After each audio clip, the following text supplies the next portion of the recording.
Olá, telespectadores da TV 247. Hoje estamos iniciando mais um programa Conexão Lisboa, diretamente de Portugal. Para essa entrevista, hoje tenho meu colega, editor e escritor da Cotter Lisboa, Marco Pamplona, e o nosso entrevistado, o poeta, sociólogo, Lucas Augusto Silva. O contexto da entrevista serve para o nosso entrevistado expor um pouco do seu projeto de doutoramento, no qual tem como objetivo a publicação de uma antologia de poesias com imigrantes. Muito bem, tudo bem consigo, Lucas? Tudo ótimo, obrigado. Obrigado por ter vindo. A primeira questão, queria começar, uma questão mais pessoal mesmo. Como que o Lucas chegou até a poesia? Como foi essa trajetória, não apenas a leitura, mas também escrever poesia, que eu sei que você tem um livro publicado. Se puder falar um pouco mais nesse sentido. Tá, pois é, assim, a minha família tinha uma tradição de uma música e da canção muito forte, assim, dentro de casa. Meu pai é músico, meu tio é músico, a minha mãe também fazia parte de coro de igreja, essa coisa muito típica, assim, de uma classe média de São Paulo, assim, né? Eu sou de São Bernardo do Campo, né? E assim, a partir dali eu ingressei nas artes, ou nas linguagens artísticas a partir da música e a partir sobretudo da canção. E à medida que fui me interessando e evoluindo e desenvolvendo meus contatos assim, com o que acontecia ali nesse ambiente musical, eu percebi que acho que a palavra também tinha uma certa autonomia. E fui atrás de entender também como funcionava essa linguagem escrita, né, da poesia escrita e não só cantada. E então eu entrei assim a fundo no contato com escritores e escritoras, principalmente brasileiros, né? Acho que como a gente tem uma literatura muito rica ali no Brasil, a gente não tem como fugir disso, né? E aí comecei a ler algumas coisas, acho que os primeiros contatos que tive, a minha casa não tinha uma biblioteca tão vasta, então eu tive que ir atrás em bibliotecas públicas e depois na biblioteca da minha faculdade. Eu passava muito mais tempo na parte de literatura do que na parte de direito. Bom, nem sei muito bem o que tem de direito de doutrina jurídica na biblioteca da minha faculdade, mas sei bem o que tem de literatura e de poesia. E comecei a ler autores assim meio sem saber situá-los no tempo, no espaço. Eu pegava, via que era poesia, lia alguma coisa me interessava e ia até o final, e depois lia outro daquele autor, ou outra coisa que outros autores escreveram, ou que ele mencionava. A poesia tem essa peculiaridade de sempre construir pontes de diálogo entre os autores. Então tem sempre uma epígrafe de um autor, então você lê e fala, putz, então esse autor eu também tenho que ler. Ou tem uma dedicatória para alguém, e a poesia vai levando, assim, né? Vai criando um caminho, vai te dando um barco para você percorrer esse caminho. E aí acho que os primeiros contatos que tive não foi de uma coisa muito mais clássica, não, foi uma coisa mais contemporânea, da poesia marginal. Gostava muito de Leminski, da Ana Cristina César. Cheguei na Hilda Hilst, que foi de fato talvez a poeta e a escritora de prosa assim, que mudou a minha vida. E assim, a respeito da minha trajetória como escritor, eu já treinava escrever poesia, já treino há mais ou menos 10 anos, alguma coisa assim. Eu tinha um blog interessante, curioso, tinha um blog de contos, assim, de coisas mais em prosa com um colega há muito tempo, há aproximadamente 10 anos. E comecei a tentar escrever poesia. E o meu livro que você mencionou, eu publiquei já quando estava aqui. Eu fiz o lançamento dele aqui, eu fiz o lançamento em São Paulo e fiz o lançamento em Luanda. Como é que é o nome do livro? Revelação. Revelação.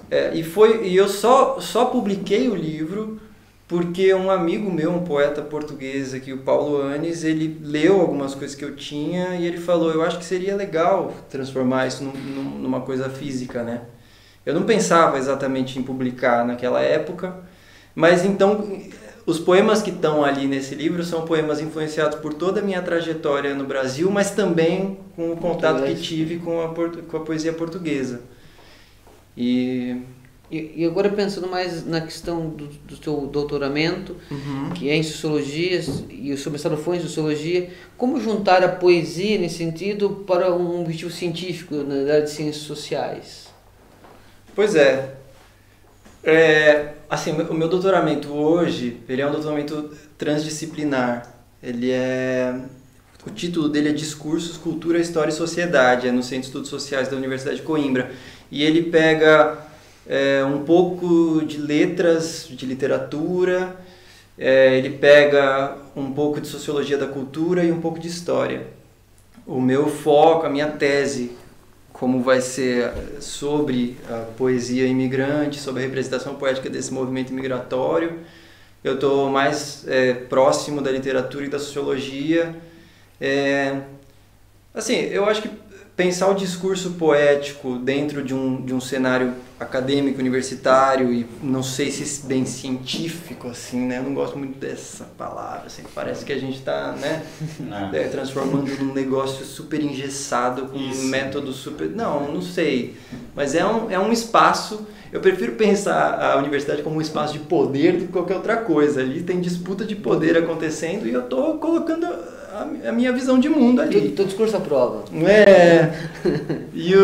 E aí eu acho que pensar o discurso poético, boa parte da base teórica, assim, do quadro conceitual que eu vou usar, vem um pouco da psicanálise. Então, pensar o discurso poético é pensar a fratura da linguagem, em alguma medida. A linguagem é meio que a construção de uma relação social, né? Meio que uma convenção, né? Mas e tem uma certa política de linguagem, alguns convencionalismos que existem nessa relação, nessa comunicação entre os seres humanos, né? A poesia parece que ela tenta sempre se valer do vazio, daquele lugar que essa linguagem convencional não está acessando, porque ela não acessa mesmo, porque a linguagem é limitada, né? E ela é mais útil no dia a dia, né? Na metáfora você pode dizer o não dito, talvez tenha essa fratura que você está falando aí. Total. Tem alguns autores, algumas autoras pensam a poesia sempre sempre levando em consideração que a poesia é a linguagem quando toca o real. E o real, do ponto de vista psicanalítico, é de fato o inominável. É o que não se pode nomear, o que não se pode falar. Por que não se pode falar? Porque a linguagem é limitada. Ela não dá conta de tudo que acontece no mundo. Mas a poesia, porque é polissêmica, porque traz ambiguidade, porque brinca com o sentido das palavras, ela então tenta acessar o que falta da linguagem utilitária, como você disse, né? Então é um pouco por isso que eu penso que eu quero trabalhar o discurso poético. E assim, o segundo motivo é porque talvez eu não saiba nada mais nesse mundo além de um pouquinho de poesia. Então, sabe? Mas você, talvez para as pessoas entenderem, você vai, em determinado momento, você me procurou, né? Vamos falar sobre editar um livro, né? Eu representando a Cotter Editora, sobre editar um livro que reúne poesias de imigrantes, imigrantes do mundo lusófono, né? Dos países africanos de língua portuguesa, dos brasileiros, turmas de Macau, talvez. Sim. Enfim, quando você me apresentou o projeto, eu achei muito interessante, porque a ideia era que você ia abrir um espaço para que as pessoas enviassem seus poemas, imigrantes que são autores já publicados ou não, quero crer que a maioria não, né? E essas pessoas, então, mandariam poemas para você e a gente faria uma seleção de alguns poemas mais significativos no sentido do teu estudo. Você pode falar um pouco sobre esse projeto, então, que vai ser transformado num livro, numa antologia ou numa coletânea de poetas da língua do mundo lusófono? Sim. Pois é. Quando eu estava pensando, estruturando meu projeto de pesquisa, né, para apresentar para o centro de investigação qual faço parte, como aluno, né, eu pensei que queria trabalhar principalmente análise de discurso e queria fazer análise de discurso literário. Era a minha premissa. E aí fiquei então pensando qual seria meu corpus literário, né? Sobre o que eu me debruçaria, né? Para analisar, para tirar conclusões. E aí me veio alguma coisa como um dever político, assim, de trabalhar também a imigração nesse lugar. e fazer essas duas coisas, esses meus dois interesses conversarem. E então acho que foi quase que natural pensar em publicar, pensar em estudar a literatura da imigração. E por que a literatura e não outras expressões desses imigrantes? Pois é, porque eu acho que a literatura de fato tem essa peculiaridade de atingir coisas que fogem aos dados meramente quantitativos, aos dados meramente macrosociológicos, que são super importantes. É muito importante a gente saber quantos imigrantes estão aqui, é muito importante saber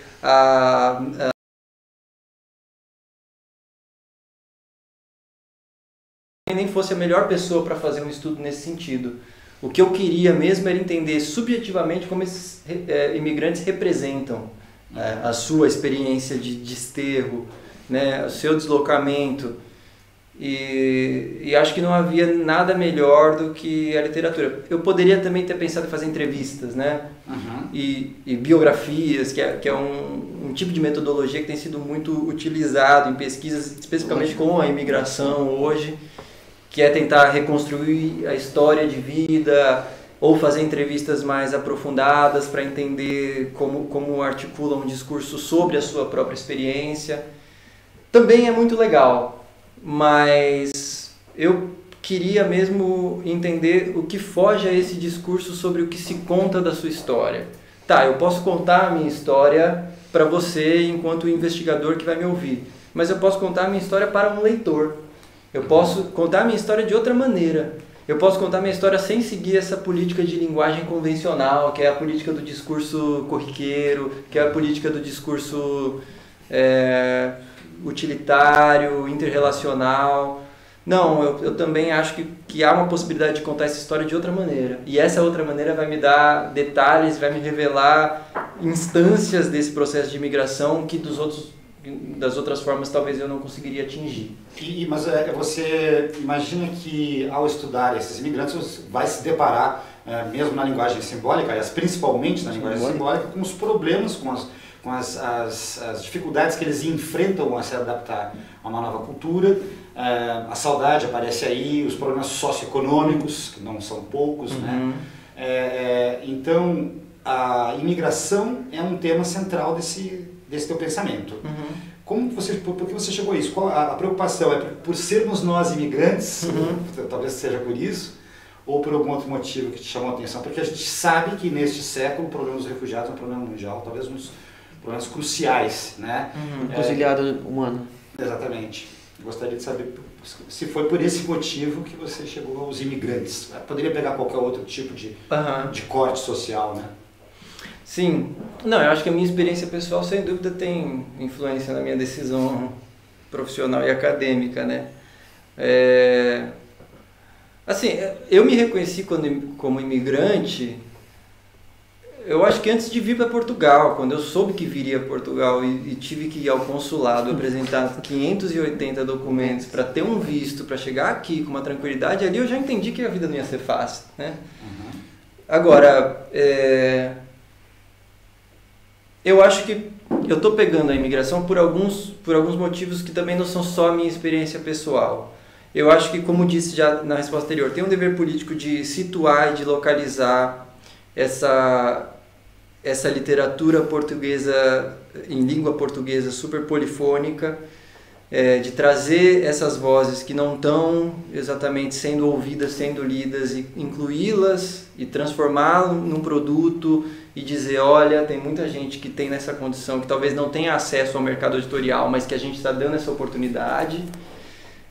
Tem um pouco isso, que é um compromisso político-ideológico assim, da minha parte, tem a minha experiência pessoal, e tem também, eu acho que essa urgência em entender o processo de imigração e o processo de deslocamento. Algumas das hipóteses que eu estou levando em consideração assim, do meu doutoramento são, por exemplo, a primeira delas é que o imigrante não é, ou a imigração, não é uma condição simples e meramente jurídica ou burocrática. O que eu quero dizer com isso? Assim, uma pessoa que nasce no Brasil, que é criada no Brasil, ou que nasce em Angola, é criada em Angola, ou que é criado por pais angolanos, que tem um contato com a cultura de fora, estrangeira, que não seja portuguesa, e que mesmo assim tenha o passaporte português, essa pessoa, do ponto de vista sociocultural, não é portuguesa. Essa pessoa é um imigrante. Se é que a gente pode nomear, ela está mais próxima do imigrante do que do português. Então, essa é uma das hipóteses, pensar a imigração não só como um sistema burocrático, pensar a imigração também e sobretudo como uma relação construída socioculturalmente. Quantos imigrantes a gente tem hoje em Portugal, nos países de língua portuguesa? Pois é, a gente tem a maior comunidade imigrante que tem em Portugal é a brasileira, já com quase próximo a 100 mil habitantes aqui, né? Sem contar os documentados, né? Pois é, isso sem dúvida é um ponto muito importante. O que a gente tem de dado oficial são dados de imigrantes que têm visto legal de residência. E há quem estime que fora desse número que a gente consegue localizar, que a gente consegue apurar, tem mais 30% de imigrantes, de pessoas que não são registrados, né? Então, a comunidade brasileira é a maior, depois a gente tem uma comunidade cabo-verdiana muito grande, que supera 30 mil de habitantes, depois temos uma comunidade angolana também muito importante, que é próxima a 20 mil pessoas, e aí temos, assim, de vários outros lugares. Essas são as 3 grandes comunidades, assim, de língua portuguesa que estão em Portugal. Enfim, eu acho que o interesse pela imigração é um pouco isso. Assim, não queria entrar muito em teoria, mas acho que vale a pena situar alguns. Tem um autor que é inglês e tem uma ascendência indiana, que é o Homi Bhabha, que ele fala que a imigração é o ponto fundamental do mundo contemporâneo. Assim, as pessoas, elas se acostumaram a viver nesse cosmopolitismo, assim, né? E agora as pessoas... Há muito mais filhos de 2 pessoas de nacionalidades diferentes, há pessoas que são criadas num lugar vão trabalhar em outro. Então esse movimento, ela é uma coisa já inerente ao que a gente aprendeu a viver, a maneira como a gente aprendeu a viver. E tem um outro e eu paro com a teoria aqui, né? Tem um outro autor que gosto muito, que é o Salman Said, que ele diz que o imigrante ocupa uma posição não resolvida entre o cidadão e o estrangeiro. E é um pouco a partir daí que eu queria trabalhar. Lembrando também que quando a gente pensa nos imigrantes de Brasil e dos países africanos de língua portuguesa e outros países que têm a língua portuguesa como língua oficial, a gente está tentando traçar o que a gente costuma chamar, o que se pode chamar de imigração racializada, né? A gente não está focando em imigrantes, por exemplo, que são europeus. Na verdade, a gente está focando em imigrantes que são não europeus. É meio que um pouco cruel fazer uma afirmação pela negação, né? Um conceito pela negação, mas no fundo essa é a relação que se estabelece.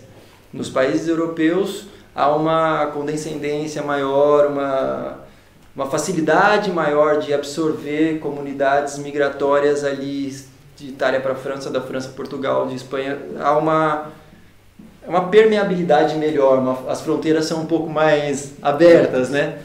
A gente não está tratando desse tipo de imigração, a gente está tratando de uma imigração racializada, no sentido que é uma imigração que carrega no seu idioma, na sua cor da pele, na maneira como se comporta, como anda, como dança, o que come, lugares onde frequenta, que a população, a sociedade de acolhimento, a sociedade portuguesa consegue identificar muito rapidamente e cria fronteiras simbólicas na sua relação. Mas dentro dessa questão política que você fala, da sua posição enquanto um cientista social, você não gosta desse termo, mas ocupa um espaço na academia, essa postura política procura, de uma certa forma, trazer à luz, ao lume, esses invisibilizados pela sociedade, pela própria pressão social, pela pressão da racialização, como você mesmo diz, esse projeto... Dar voz às pessoas invisíveis. É isso? Em alguma medida sim. Eu vejo assim, eu não sou muito fã de usar essa expressão de dar a voz, assim. No fundo, o que eu estou tentando é dar ouvido, né? Porque a voz existe, né? A gente, o que a gente está tentando fazer juntos é amplificar essa voz, mas principalmente trazer um ouvido enorme para que a sociedade portuguesa, e mesmo os imigrantes que tem aqui, que talvez não tenham acesso a essa literatura feita por essas pessoas, mas dar um ouvido para que elas tenham contato, para que vejam que existe gente produzindo literatura, tem gente que tá transformando a sua aventura humana. Isso foi uma expressão que você usou.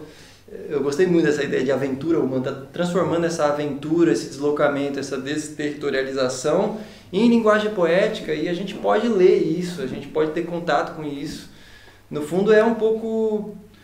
Esse é o objetivo principal, e há outros. E eu fico imaginando o seguinte, esses dias eu estava conversando com um professor da Universidade de Lisboa, e ele estava me falando sobre um outro professor que está aqui em Lisboa, que é negro, homossexual e moçambicano. Então, ele é negro, homossexual e estrangeiro. Ele falou que ele enfrenta 3 barreiras. Eu imagino, né? Imagino que na expressão poética que você vai trazer, eventualmente, vão aparecer questões como essas. As barreiras que um sujeito que está vivendo aqui enfrenta no cotidiano dele, numa Portugal que a gente sabe que em muitos momentos tem bastante conservadorismo, não é? Como é que você imagina que isso vai acontecer? Porque, é claro, estou falando de uma coisa ainda em hipótese, os poemas ainda não estão nas suas mãos. Pois eu não sei, as hipóteses que a gente está partindo, o que eu estou partindo, são hipóteses que vão direcionar um pouco o meu estudo depois sobre a antologia. Hipóteses sobre os poemas, a gente teve eu construí esse edital, o edital lançado junto com a Cota, eu construí um pouco com vocês, um pouco com os meus orientadores, e nesse processo de construção a minha primeira intenção era restringir ao tema da imigração. Eu queria receber poemas que tratassem especificamente da imigração. Isso era a minha primeira intenção. E depois discutindo com professores e mesmo você, Marcos, a gente percebeu que talvez a gente não precisasse restringir ao tema da imigração para que a imigração fosse impressa no poema. Ela pode aparecer... Se a pessoa falar sobre sexo, a imigração vai aparecer. Se ela falar sobre amor, se ela falar sobre problemas econômicos, tudo está contido, né? Exatamente. Então a gente abriu e ampliou, a gente só quer receber poemas de poetas que cumpram esse requisito, que é ser imigrante ou ser filho de imigrantes. Ou filha de imigrantes, né? Então, sim, eu não tenho hipóteses, eu não tô com expectativas temáticas do que vai aparecer. O que eu quero é que apareça e que a gente consiga entender como, de alguma maneira, esse processo migratório influencia a composição, né, da poesia. Não só em conteúdo. A gente pensa muito em conteúdo, se vai falar de amor, se vai falar de saudade, mas também do ponto de vista mais sintático, assim, né, de estrutura e de forma. Como é que esse idioma vai ser apresentado?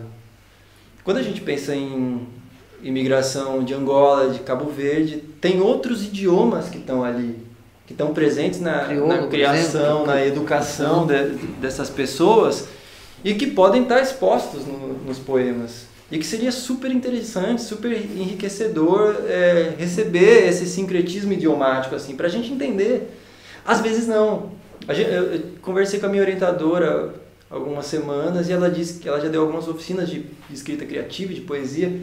Ela disse que tinha alguns autores e algumas autoras que diziam que, apesar de terem sido criadas ouvindo crioulo, ouvindo outras línguas da África lusófona, mas outros idiomas, esses autores, essas autoras preferiam e optavam por escrever em português, porque queriam ser lidos por pessoas aqui de Portugal, por pessoas do Brasil, e se escrevessem em sua língua materna, talvez ficassem sempre na margem Você sabe que lugar, né? Queria te falar uma coisa. Tem um poeta cabo-verdiano, José Luiz Tavares, amigo nosso, já participou aqui de alguns eventos poéticos com a gente, que cresceu em Lisboa, no bairro de Lata, não sei se vocês conhecem essa expressão, eu fiquei conhecendo, que é uma espécie de favela, não é exatamente uma favela brasileira, é um pouco melhor, mas é um bairro pobre. Bairro popular, como dizem. Bairro popular. E com pessoas pobres mesmo, ele morava numa casa com muitas pessoas, tinha dificuldades econômicas. E esse cara, nesse momento, ele hoje é um poeta, talvez o poeta mais conhecido de Cabo Verde nesse momento, ele acabou a tradução dos Lusíadas para o crioulo. E ele leu alguns trechos para mim, é impressionante o resultado disso, belíssimo. A gente entende um pouco que tem português no meio, né, quer dizer, mas tem coisas que tem uma musicalidade e que fogem até a nossa compreensão. Eu queria fazer uma pergunta sobre o teu trabalho, pensando no José Luiz.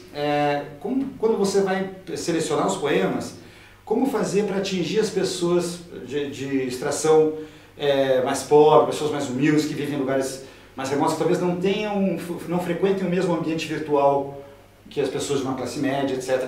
A preocupação de ter a representatividade dessas pessoas que escrevem poesia também. E aproveito para essa pergunta, como será feita a seleção? Onde que a pessoa deve colocar esse poema, apresentar? Se puder encaminharmos para o final essa entrevista também. Tá bem. Sim, eu tenho uma preocupação muito grande de fazer essa divulgação fora dos ambientes que eu frequento, né? Eu moro em Lisboa e eu estudo em Coimbra e sei que frequento muito mais ambientes universitários, tanto em Coimbra quanto em Lisboa, ou eventos artísticos, não sei o que, né? Mas eu tenho uma preocupação de expandir. A minha ideia lançado o edital que vai estar no Facebook da Cotter, a ideia é percorrer pelo menos 5 regiões do país para divulgar isso e principalmente contar com a parceria de algumas associações de imigrantes que atuam nesses lugares e que podem fazer essa ponte que talvez a gente tivesse um pouco mais de dificuldade de chegar assim, a pessoas que a gente teria mais dificuldade de chegar. Aqui em Lisboa eu conheço algumas associações que se comprometeram a ajudar nesse processo de divulgação. Eu tive há 2 semanas na Cova da Moura e tem uma associação ali que também me interessa muito fazer esse contato, entregar um cartaz de divulgação, deixar ali claro que a gente quer receber esses poemas, mas sim, a ideia é depois, assim, em janeiro, fazer uma viagem um pouco mais pessoal, assim, no sentido de ir fisicamente em alguns lugares e entregar, e divulgar, e deixar em bibliotecas, e deixar em associações, para que a gente receba, para que a gente dê conta dessa polifonia mesmo, né? A gente não quer ficar só no centro do que se... essa é uma preocupação, né? Mas, Lucas, para finalizar a entrevista, queria só uma mensagem ao telespectador da TV 247, ou recitar uma poesia, declamar uma poesia, já que a nossa conversa basicamente foi à volta do seu trabalho, mas que é fundamentalmente poesia, né? Tá. Eu não vou declamar nada, não. Eu vou citar um pequeno poema que eu li num ensaio pequenininho, assim, numa conferência que o Roberto Bolanho, que é um escritor que eu amo de paixão, ele vai dar uma conferência que chama Literatura e Exílio, né? E eu descobri isso há pouco tempo. Eu amo o escritor, nunca tinha visto isso e descobri, né? Acho que a Chão da Feira editou isso, uma coisa assim. E ele menciona um poema do Rui Dobro, que diz o seguinte, é um poeminha simples, mas que acho que dá conta e tem um pouco a ver com o que a gente está discutindo aqui. O poema diz o seguinte, assim, os 4 pontos cardeais são 3, o sul e o norte. Eu achei esse poema assim tão sintético e tão perfeito para pensar um pouco a ideia do exílio também. Provavelmente eu vou usar isso em epígrafe de alguma coisa que eu escrever. Mas enfim, queria só agradecer muito assim, o convite, a possibilidade de divulgar. Eu acho que essa conversa, o que mais o que mais importa assim de resultado dessa conversa é divulgar e levar isso para as pessoas, para elas saberem que está aberto um edital, que a gente vai lançar essa antologia no ano que vem. A gente quer receber os poemas, a gente vai ler com muito cuidado, muito carinho. As regras, para as condições de participação estão ali. Acho que a gente vai fazer um trabalho muito, muito importante, e eu estou muito feliz de estar junto com a Cotter, junto com 247, nesse caminho que a gente escolheu, né? Muito obrigado, Lucas. Muito obrigado, Marco. Obrigado.